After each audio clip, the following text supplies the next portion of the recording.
इगतपुरी तालुक्यातील सर्वतीर्थ टाकेत परिसरातून शिक्षण क्षेत्राला हादरवून टाकणारी एक धक्कादायक घटना समोर आली आहे। शाळेतील एका नराधम शिक्षकाने 8वीत शिकणाऱ्या विद्यार्थिनीचा विनयभंग केल्याचा प्रकार उघडकीस आला असून या घटनेमुळे संपूर्ण तालुक्यात संतापाची लाट उसळली आहे। मिळालेल्या माहितीनुसार पीडित विद्यार्थिनी आपल्या भावासोबत शाळेत काही शैक्षणिक कागदपत्रांवर मुख्याध्यापकांची सही आणि शिक्का घेण्यासाठी गेली होती। यावेळी मुख्याध्यापक बैठकीत असल्याचे सांगून शिक्षकाने मी तुला सही शिक्के देतो असे आमिष दाखवले। त्याने मुलीच्या भावाला कक्षाबाहेर उभे राहण्यास सांगितले आणि विद्यार्थिनीला एकटीला आत नेले। कक्षात कुणीही नसल्याची संधी साधत या शिक्षकाने विद्यार्थिनीशी अश्लील वर्तन केले आणि लज्जा उत्पन्न होईल असे हावभाव करत तिच्याकडे अश्लील मागणी केली।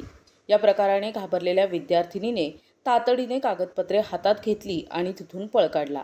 सकाळी पालक घरी परतल्यानंतर त्यांना मुलगी रडताना दिसली।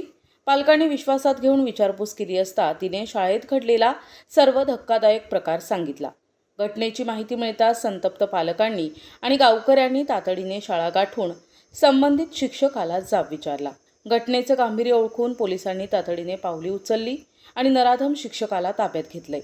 या प्रकरणी घोटी पोलीस ठाण्यात गुन्हा दाखल करण्यात आलाय।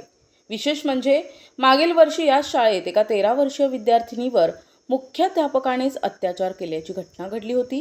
ही घटना ताजी असतानाच आता पुन्हा शिक्षकानेच विद्यार्थिनीचा विनयभंग केल्याने पालकांमध्ये भीतीचे आणि संतापाचे वातावरण आहे।